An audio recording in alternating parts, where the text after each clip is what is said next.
Welcome to the Strong Enough podcast, where we talk about the challenges and celebrate the triumphs of people from all walks of life. I'm your host, Claudia. And I'm your co-host, Jen. Have you ever felt like you were in the wrong career or job, but there was nothing you could do about it because you felt like it was too late? Well, today's guest is going to let you know that that is not the case.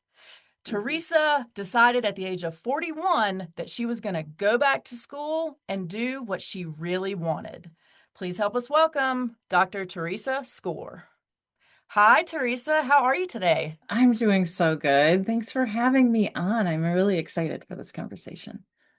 We are so excited for this conversation, and I do this to the audience way too much, and they probably hate me, but we've already had so many good laughs in the time that we've been chatting that they don't get to be let in on, but I'm sure that there's going to be more laughs to come. Yes, absolutely. I'm excited. Jen, how are you feeling this morning? Feeling pretty good about all the things.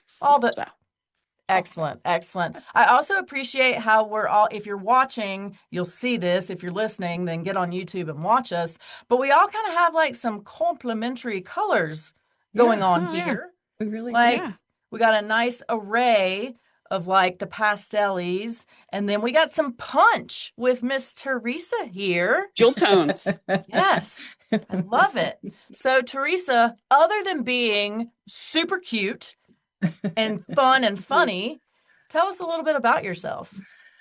Well, thank you. Thank you for that. And a little bit about myself. So I am a lifelong learner, late bloomer. If I'm looking at kind of my trajectory path, I started working. My original career was working in nursing homes, so working with older adults, and then that bridged into corporate. So I worked as an insurance claims adjuster. I did work comp, really got tired of people lying to me, but there were people who really needed the services. And those people were lovely, but there were some challenging ones. And then I worked in engineering for a lot of years. I was a marketing assistant and an executive assistant, HR rep. I wore a lot of hats at that company. And so it was, all of this was just kind of plodding along. And this might be a deep cut, but we could put a link to it. But there was a commercial years ago, monster.com. Long time ago, that was like these little kids dressed in suits and they were like, I can file all day long. And I used to I was like, yeah, I mean, I don't care as long as I get my paycheck every 2 weeks. I'm good I don't need a lot of fanfare. I have a good, life outside of work. And so it wasn't to say that I didn't have ambition or didn't have like work ethic, because I really did, but I didn't see more for myself. But I always kind of was like, oh, I wish I could, because I didn't finish college at the normal age. So my first semester in college, dismal. I slept through my first ever college course, and woke up in a panic, and so there was just this windy path, and I'd take classes here and there, hit or miss, community college, regular college, whatever. And I just thought, oh, I guess that's just not for me. That's just not going to be my path, and that's fine. And when I married my husband, we met later in life. So I was 33 when we met. Yeah, 33. And I had been dating. Like, we're not going to go, I mean, we could go into those stories because there was a lot of, emotional abuse and, good times. But when I met Charlie, he just kept encouraging me to try new things. He'd be like, you need hobbies. And I was like, I don't know. So then I would start. I started knitting because I was trying to quit smoking, and I quit smoking. And, so there was just these little changes that were happening. Then a big change happened where the boss that I worked so well with moved to a different state. My grandma, who I was so close with, we'd see each other every Thursday. We watched Friends together for, that whole entire decade, and would have dinner, and she passed away. And so I found myself really just purposeless, like just kind of lost. There was the grief, but there was not the anchor at work. And so I went and I decided to take a different job. And I wasn't sure because I'd been at this company for so many years and, had this great base. And then this other company was like, oh, you could come work for us. And I was legitimately in Target on the phone with my therapist, like crouching down, going like, what should I do? What should I do? And she was like, well, it's kind of the devil, or try something new because you've Mhm. kind of been down this path. So I went with the new company. I cried every day, like Mhm. legit every day at lunch. And I was still smoking at the time. So I'd like go take my stupid lunch and smoke and cry and smoke and cry and, tried to get my old job back. And they're like, dude, no, like you left and it's no longer here for you. And then the economic downturn was happening in like 2008, 2009, Mhm. and they were having closed door meetings, and I legit would stare at their doors because I sat kind of out, whatever, by them. And I would stare at their doors and I'd be like, lay me off.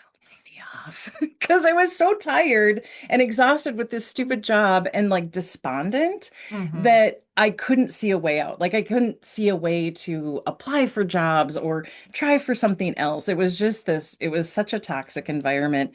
And then they laid me off.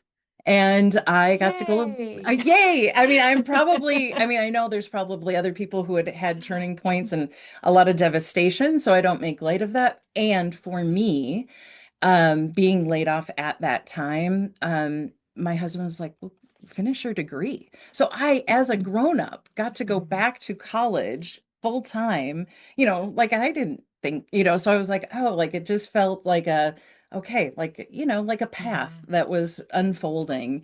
And so I got my undergrad degree, went back to work at the engineering firm as a project accountant, which is just not, I know, I mean, it is Mhm. not my skill set at all.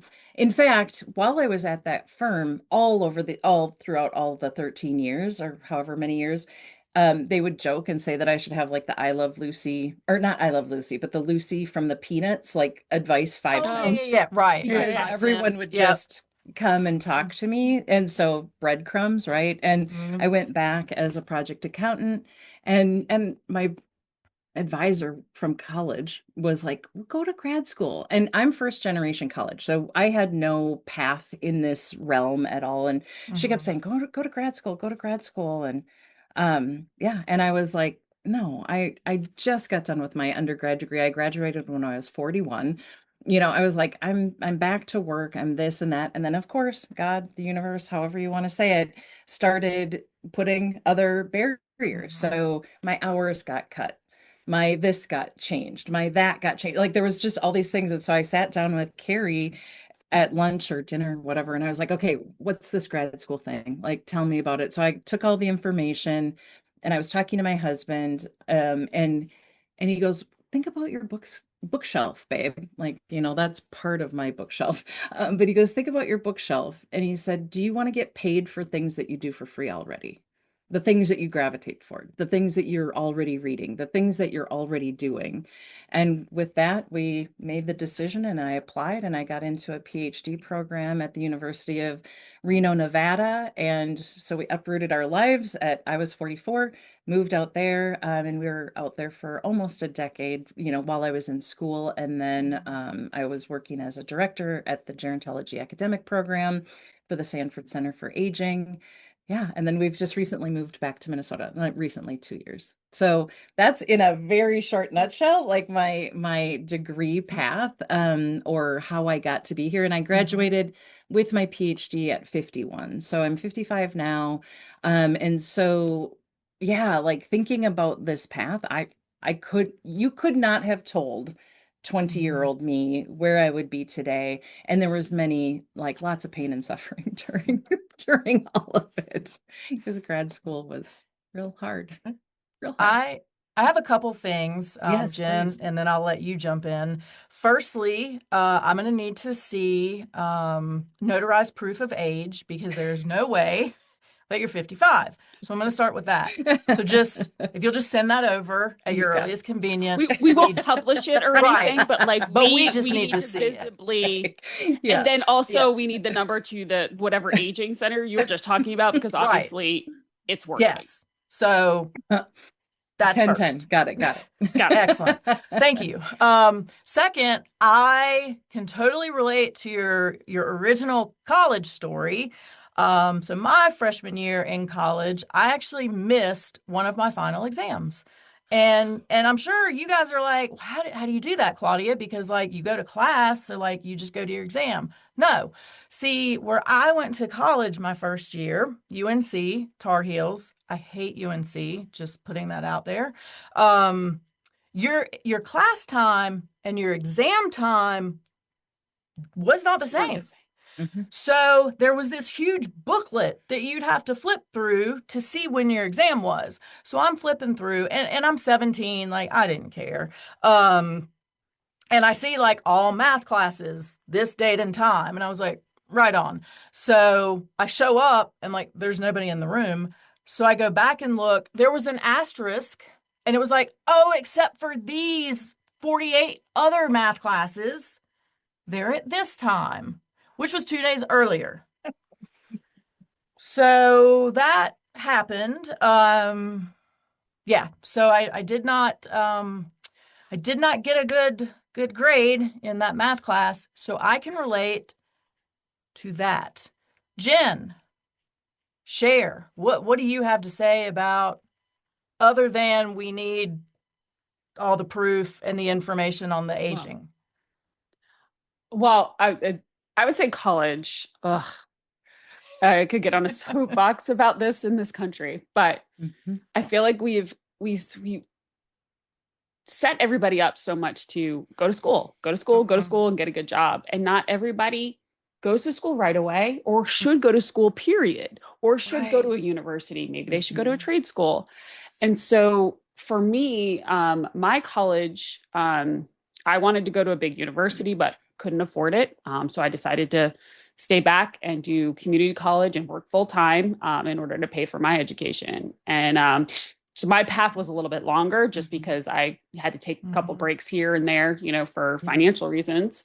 Um, but yeah, I mean, I was originally pre-med and then met organic chemistry, which was the devil.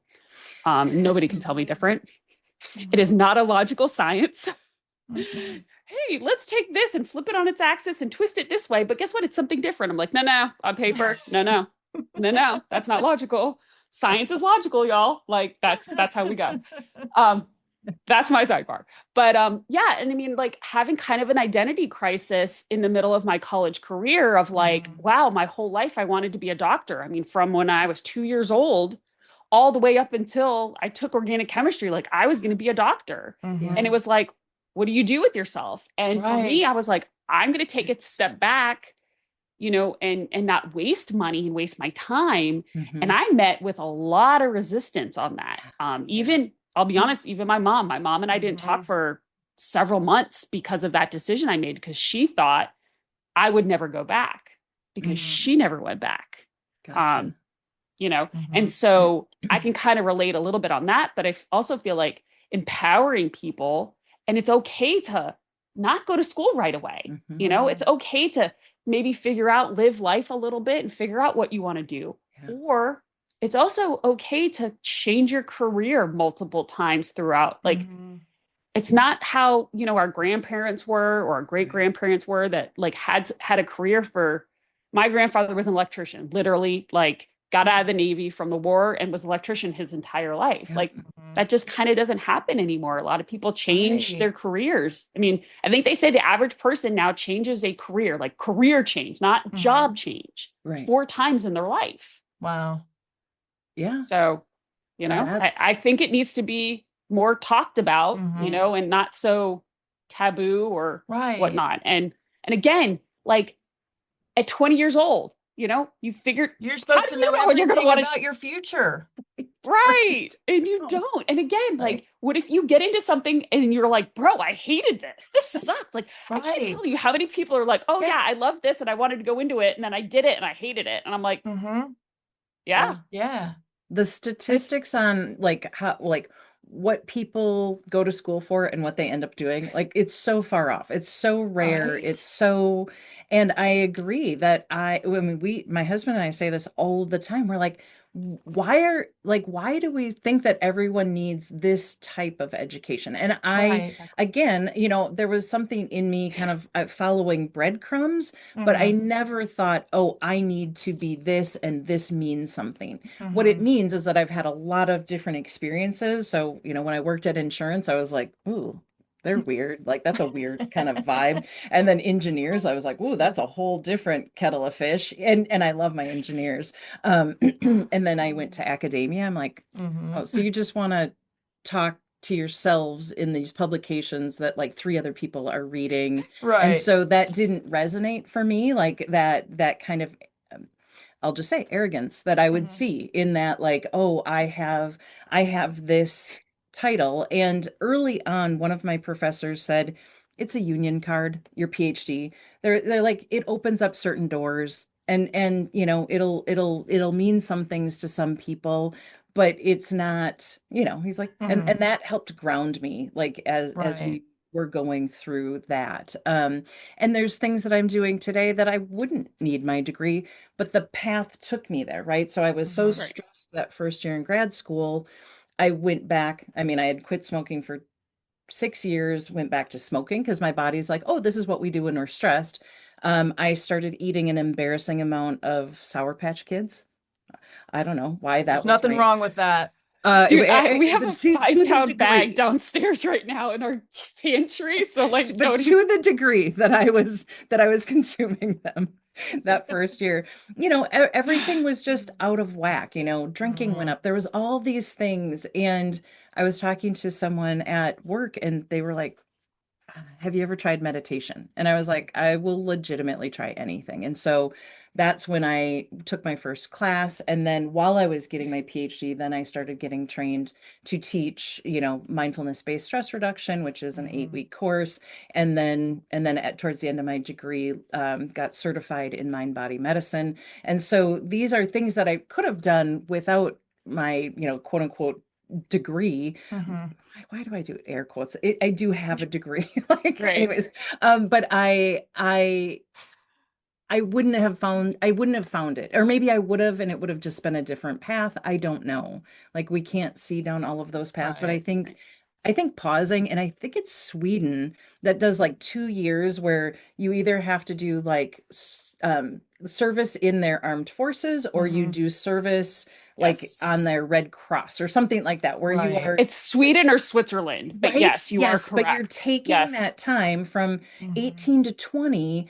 to be in service in community supporting, and Love then it. you're making a decision from Mm-hmm. there. And I think that, I didn't have okay, you didn't read your book, Claudia, but I slept through it because I was at a dang party the night before and could just function, I mean, functioning. So you at least attempted, an attempt was made. So I Well, at give least you you knew the right time. I mean, you know. That is true. And as a professor, because I taught at the university, they did that at UNR too, a different time, sometimes Yeah. even a different room, which Oh, Yeah. yeah. Like a which is totally different building, like on the other side of the bananas, campus. 100%. All bananas. different. And I All That never different. happened did to that. me a couple times and that was at UNCG. So Okay, like I yeah. think it's just a university thing, but yeah, dude, I was like, oh, Like part of your test is figuring out when your test Yes. is. So I And failed. great. and I would always tell my students, I'm like, it's at the Horrible same test taker. time, it's at this, and we're not Yeah. we're not playing See, that. because Yeah. you're Yeah. good. Yeah. Well, Yeah. what was it like for you, going back to school later in life? Did you encounter any, and I don't want to say resistance because like that's not right, but any feelings from your fellow students? Like, did they look at you any differently? Oh, that's a great question.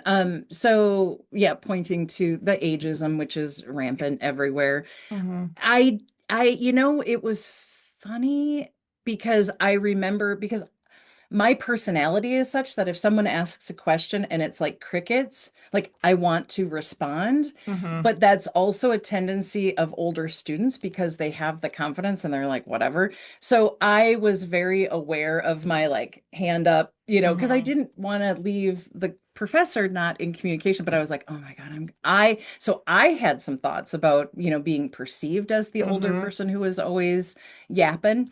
And then when I talked to someone in my cohort, they're like, oh no, thank God you do that because then we don't like the pressure's off of them.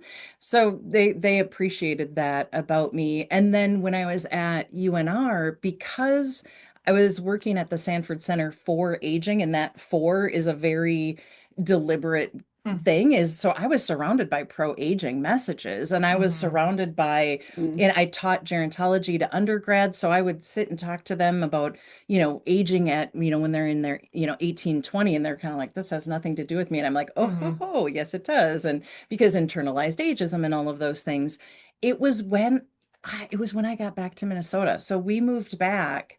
And now all of a sudden, I'm not surrounded by pro-aging people who and also my cohort were all young enough to be our Mhm. kids, so there Mhm. was some funny moments there.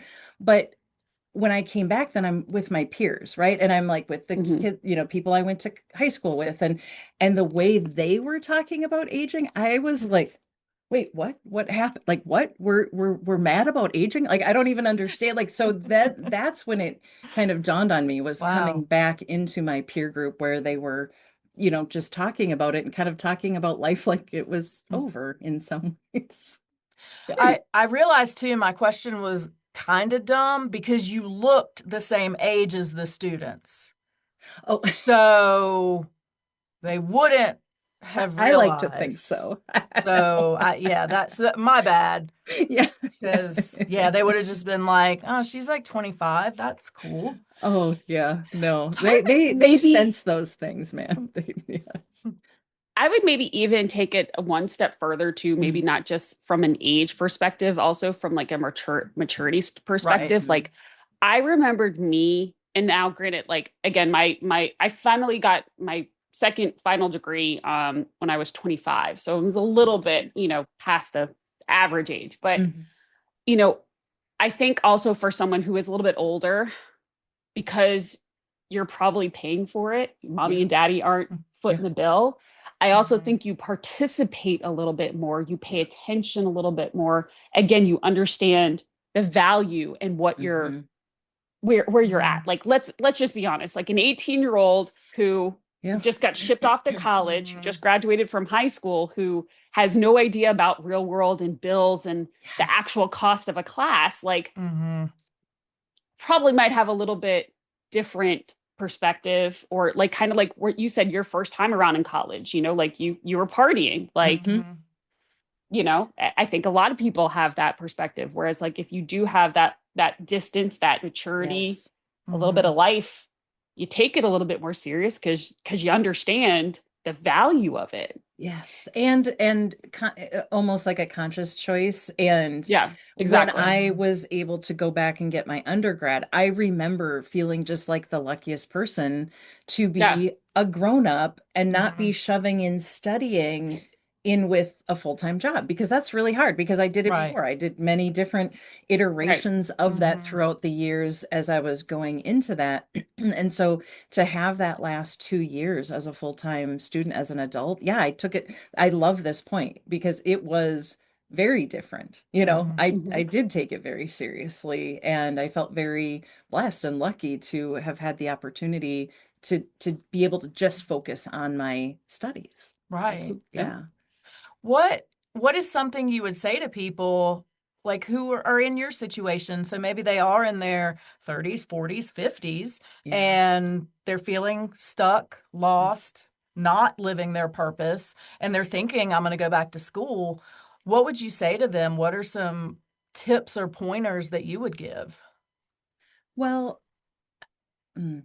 You touched on a word like so purpose. I think it's also a lot of pressure, right? Because, Mhm. we think we might have one singular purpose, but Right. to Jennifer's point of, how many different careers do people Mhm. have? So maybe I would first say like if you're feeling like that heart pull to do something different or you're feeling like stuck and despondent, I would first say like acknowledge to yourself, and I'm putting like my hand to heart center because like Mhm. that's hard. It's scary and, Right. hard place to be.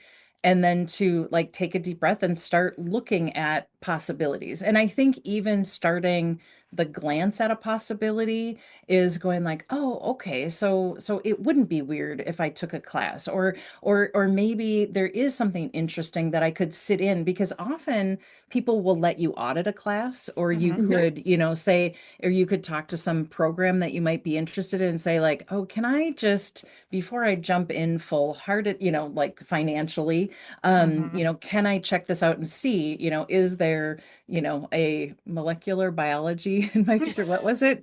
What was the one class that tanked your Was it major? organic chemistry? Organic Oh, organic chemistry. chemistry. No, Yeah. Okay. microbiology was amazing. Okay. I aced that one. It was organic Okay, chemistry. organic chemistry. Hmm. Yeah, so if there's an organic chemistry, Yeah.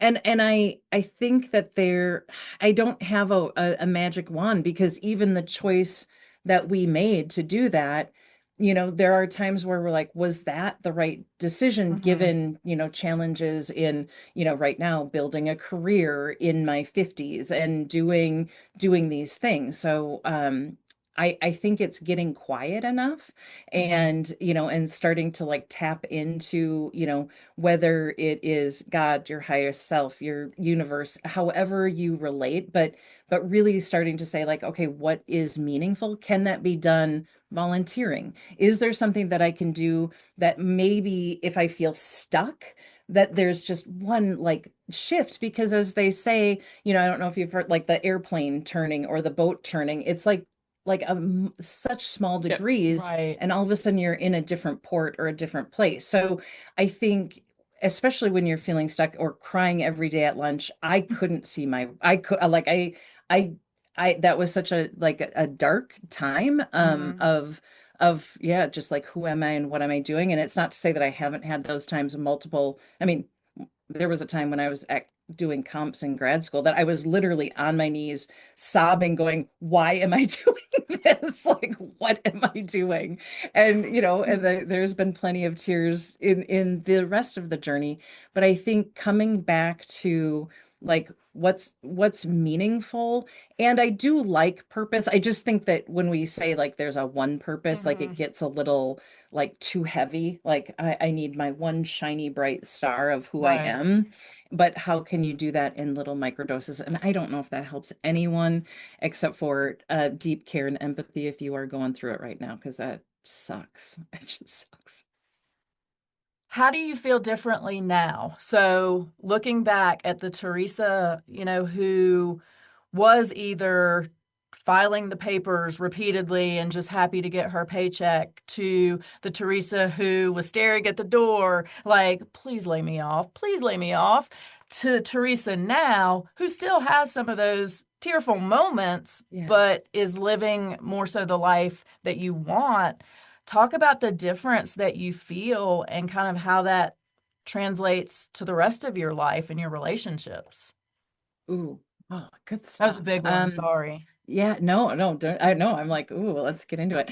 Um, so and the way you set that up was really beautiful. So just bringing me to those pieces and places and times in my life, I would say it is those moments where I look back to and they actually anchor my heart when I feel worry now, is because I'm like, I couldn't have seen the doors that opened. I Mhm. couldn't have even Yeah. imagined a life where I had a doctor, like a doctorate. Like I didn't even know what that was for most of my life. So the fact that I, so when I think about those times, like before I met my husband and I was dating and Mhm. having, ugh, to meeting him and feeling kind of those moments and pivots in my life, what it does for me now is where I'm like, I might not be able to see what the next step is, but I trust Mhm. that by one foot in front of the other, that it works out. And that phrase can be really triggering for people, like everything works out, because we have lots of different, traumas and challenges and things like that. So I don't mean to like blanket statement and like go like, oh, silver lining it, because sometimes things just suck. Mhm. And there are those moments for me when I look back and I'm like, okay, I can't see it now. I couldn't see it then. And so I'm trying to stay as open and grateful for what I have, and then stay open to being surprised because that's what life keeps doing for me, is Mhm. surprising me. When you look at what you've been through and the places that you've worked, so you kind of a lot of times were involved in places related to aging. Mm-hmm. I know when I was younger, I thought 50 was old, 60 is old. And no way can you start something new at 50 because, like, you're done at 50. Did you ever have that mindset and have to fight with that? Or because you were kind of working with aging populations and seeing people who were exuberant and energetic and living life in those ages that a lot of us thought were old, did that help you out? Or did you suffer those same kind of thoughts originally? Like, what am I thinking? I'm 40, now I'm 50. I can't do this. So I did not have the thoughts like I can't do this because of age. What is kind of my, like, as the kids say, Delulu stuff is that because I have had such advanced ages that I've witnessed, whether it was Mhm. working at the nursing home or my own grandma or, husband's grandpa, I think I have like 40 more years. And I would tell my students, I'm like, I would not be going through this program if I didn't think that I Mm, had 40 more years. Like right. why would I invest in all of this time, energy, and money if I didn't think that I could keep doing this?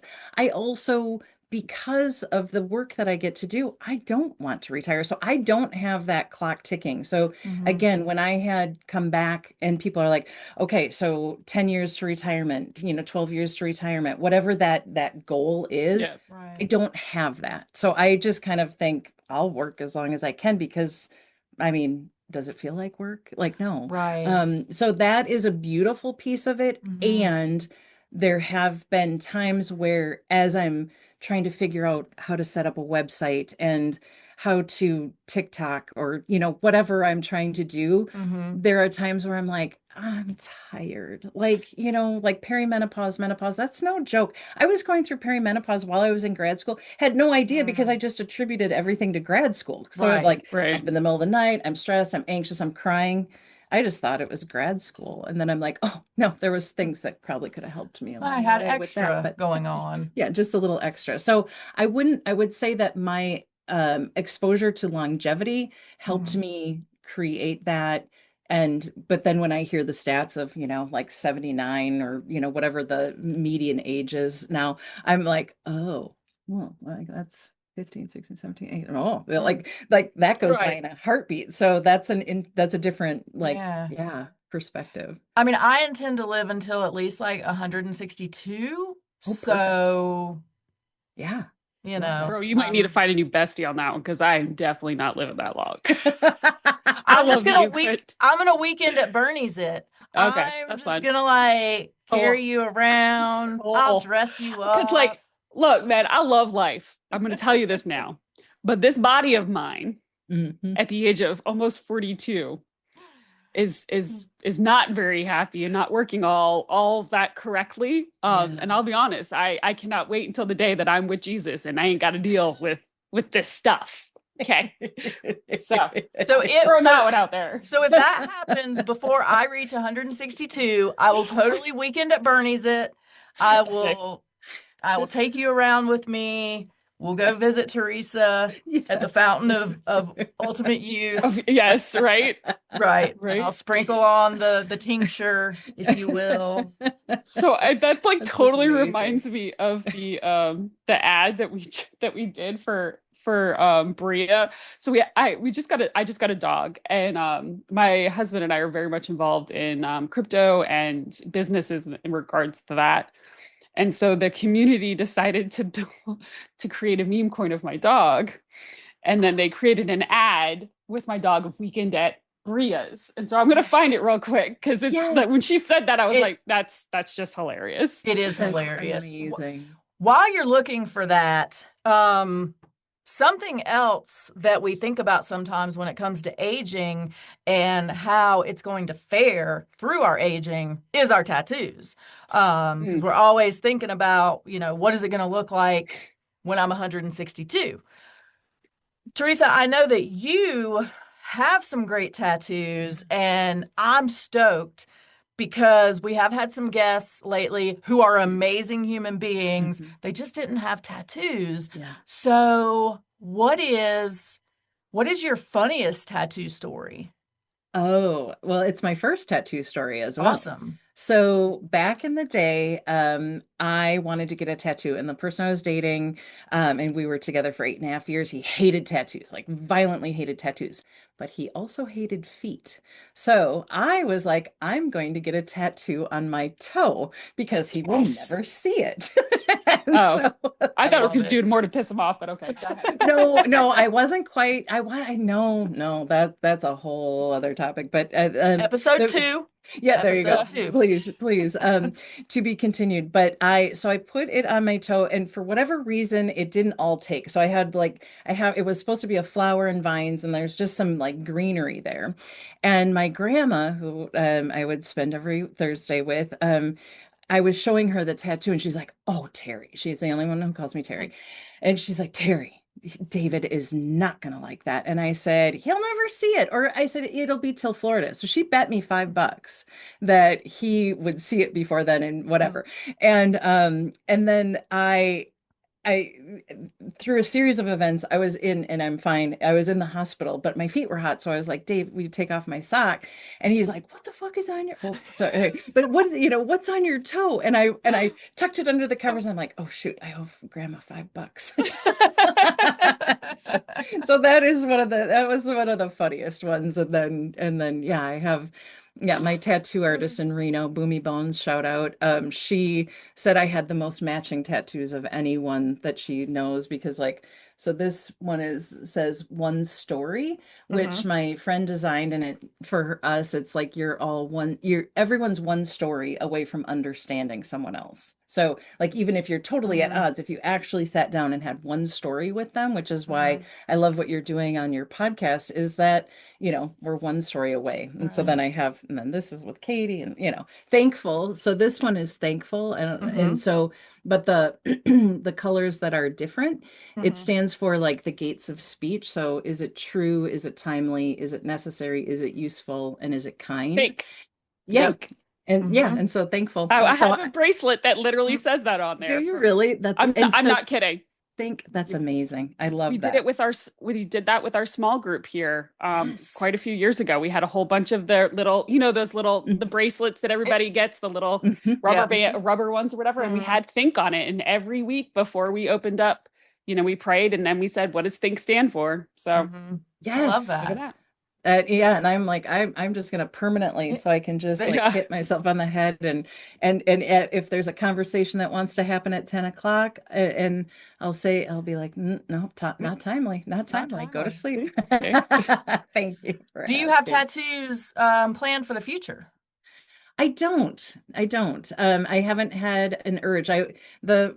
I was kind of getting them, like my bigger ones, when like I finished my whatever, something in grad school comps, and then something, and then when I graduated. So I was kind of like doing, because the physical pain Mhm. takes you out of like the mental pain. Right. And so and then with mindfulness, I'm like, you are never more mindful than when you Right. are on the table under a needle, Mhm. man. Like you are present, and that So is a true. gift of tattoos. That is So so true. true.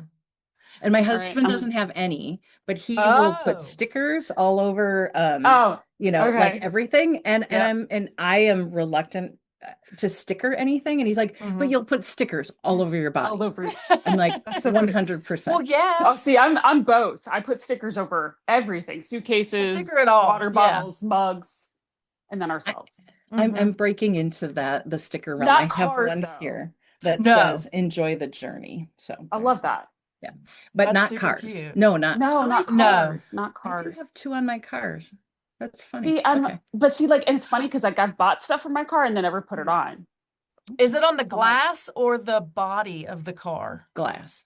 See, okay, see, I'm okay with glass. yeah, I Yeah. yeah, just can't get behind, and I mean, obviously, do what you want with your own cars, people. But for me, it's like I could put something maybe on the glass because it's very easy to remove. Yes. But yeah, on the actual body of the car, I just can't. And again, I get it. I sticker myself, but I just can't. Right. Yeah. Yeah. All right. Theresa, Here's our Bernie's thing real quick. Oh, that's yep. amazing. So Look at just Yeah. that put So they, Jen sweet in puppy. there, Oh, those ears. and that's Oh gonna my be oh my gosh. gosh. us. Yes. Yeah, I love it. I would bring her up for a cameo, but she is sedated because she's injured right now. She hurt her shoulder getting in a fight with her leash, and Oh, is dang. currently passed out on the floor, like drooling because You know how those leashes sedated. are. Yeah. You know Yeah. how You those don't, leashes she's like, are. do not contain me. Do not hold me back, Right, man. right. I cannot be contained. Yes, it's a Belgian Theresa. Malinois, so if that says anything. Oh Oh my yes, Yeah. her gosh, my face, husband wants one of those so bad. And I'm like, we are too lazy. Like, we are just bro. we do not have the energy for a Like, Malinois. okay, Yes. okay, so we can cut this out after it. I just have to say this. This is Yes. also another reason why I'm super glad that we're postponing my wedding. We'll get to that in a Mm-hmm. second because I see your Okay. Yeah. face. Is Please. because it's all cut up. I'm like, bro, we're gonna have to Photoshop the crap out of that. So side note, yes, I got married in February. My wedding was supposed to be in Zion National Park. I'm a huge hiker, Oh, love yeah. photographer. Well, my husband, pastor, and one of my other best friends, and mind you, there was 20 people coming to the whole wedding, very small, Okay. all got severe food poisoning. My husband ended up in the emergency room on our wedding day. We got married in his hotel room. Oh, my gravy. So then we planned a ceremony. I totally forgot about, so we're actually on number 4 right now. I totally forgot That's right. about the May ceremony that we were going to do back here at Yep. home. We were going to do like a Yep. big celebration. Canceled that. Rescheduled, redid the wedding for August 30th out in Colorado. I got super sick with my Crohn's and everything. So we're So moving literally that. on Monday made the decision. We're like, we can't do this. So we canceled it. So that's why I was like joking around. I was like, all right, bro, last She time, probably should have just gotten married in May, right? right? If So only we we would are have met married. We just sooner. have not had a wedding Right. ceremony. I have no photos. I have had nothing. Like my husband was in sweatpants, shaking, profusely sweating, next to me in I my dress that was like half buttoned. didn't have the right shoes on because Nope, I didn't have time. nope. My It mom is so was funny. My mom's like, "Do you want to button?" I was like, "I don't have time to button anything." Like I like my sleeves, like that I had was like funny. long sleeves, like my sleeves are flapping everywhere. I had like no jewelry on. It was, and God. everybody's like, "Do you want to see your photos?" And I was like, "No, I don't No, think no. she's seen them. I've seen the photos. But They're I not love good." you are embracing for better or for worse and sickness and in Right? health, Bro. man. Like that is like that it to me, that is like a beautiful love story and marriage story because you are like, we are doing this. We don't need to Oh be yeah. optimal in any way, Right. but because we are committing ourselves together now. I so appreciate you saying that because you don't even know the number of people who have been like, well, you probably shouldn't have done it. Or even in that moment, like, oh, you should cancel. Like, you don't want to do this. Oh, why are you going to do this? And she's like, because I'm supposed to get married today. Like, we are Yeah. getting married today. Yeah. But the number of people who tried to sway her out of Mm, it, yeah. or Mhm. say later, like, well, why didn't you just wait? Is astounding. So I appreciate you flipping that into what Yeah. it actually is, which is love and devotion that cannot be contained. It's beautiful. It's Yes. You know, beautiful. And I literally think the you should epitome embrace of those pictures. Yeah. sickness. There Well, some of them, like there what we are were talking some about, the photos of like I'm literally like oh yeah. I'm The pictures of crying her of terrible. me are Um terrible. but there are some amazing like pre-pictures Yes. that are good. And at one point, at some time, we will share them with her. And I say we because obviously I'm more than one person, whatever. Yeah. But I will share those with her and she will love them. But it's not that time Yeah. yet. Yeah, I So get that. I Probably get that. mind yeah, something we might need to, yeah, yeah. watch those, watch Right. through them, So right. Mhm. mildly. inebriated. I don't Yeah, know. right. Not that I drink, but like I'm just saying, No. like She just wants to be she wants to be a loaded baked potato is what she's saying yes, right Yes, now. yes. So if you're as you coming out as of, you're watching, you're like, oh, that was the moment that I got told that no, your wedding's not happening. Oh, that was when you hit 50 and you're coming out of like colonoscopy sedation, that's oh when you can show her. Yes. sweetheart. Well, and I've she's had 12 of familiar. those. She Oh, has I have you Crohn's Crohn's. disease. That's why I'm sick. Oh, That's why we had to cancel the other wedding. oh, I heard Yeah. Crohn's and did not connect those dots. But You're Okay. totally, but but I yes, love that Yes. okay. idea. I Yes. love it. So you're not, yeah.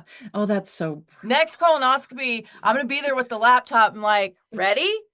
Oh my God, please do. Please do. And be like, oh my God, guys, we're so excited. Everything's clean and clear. I'm like, oh great. Why do I still feel like crap? Yes, Please and help me. I'm just gonna put on a mask and everything, and I'm be like, doctor, like I'm rolling right in with you Yeah, guys. yeah, We're yeah. Let's we're go. I doing am it. part of this. I am part Yeah, of this we're now. doing this. Part of the Teresa, team, I guys. don't want to let you go. Yeah, But I guess I have to. We yeah. have to, which is incredibly unfortunate. And I do hope that a part two or a part due will be in Mm. order. Until then, where can people find you? So if they want to track you down for any of your services, I know you talked about meditation and some other things and courses that you do. So if they want to hit you up for some of that, or if they want to talk about what kind of potato you would be, Mm. where can they find you?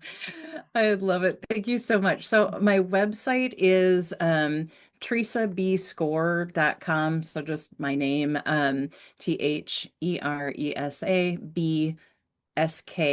TheresaBSkaar.com.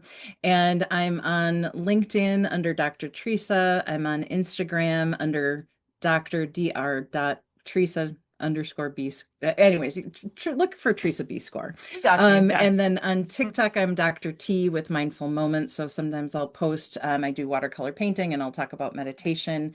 I lead workshops and do speaking covering topics on burnout, self-awareness, navigating grief, aging mindfully. And I also have this background in these experience-based formats. So I do training on that as well. All right. Well, you have been amazing. I think I can speak for everyone in saying this has been such a great time that we've spent Mhm. with you. I'm so grateful. And I really, truly do hope that you will join us again because I Yes, think we please. have so much more to discuss. I love that. Thank you for having me on. This has been a dream. And I quite honestly forgot many times that we were recording. So I just was like, oh, I'm meeting new friends. And I love that. So thank you so much. Thank you for listening to the Strong Enough podcast. You can find us on your favorite podcast platform by searching Strong Enough. Don't forget to follow us on Instagram and Facebook at Strong Enough Pod. If you have suggestions for an upcoming episode or a future guest, please reach out at strongenoughpod@gmail.com. Remember, you are worth it.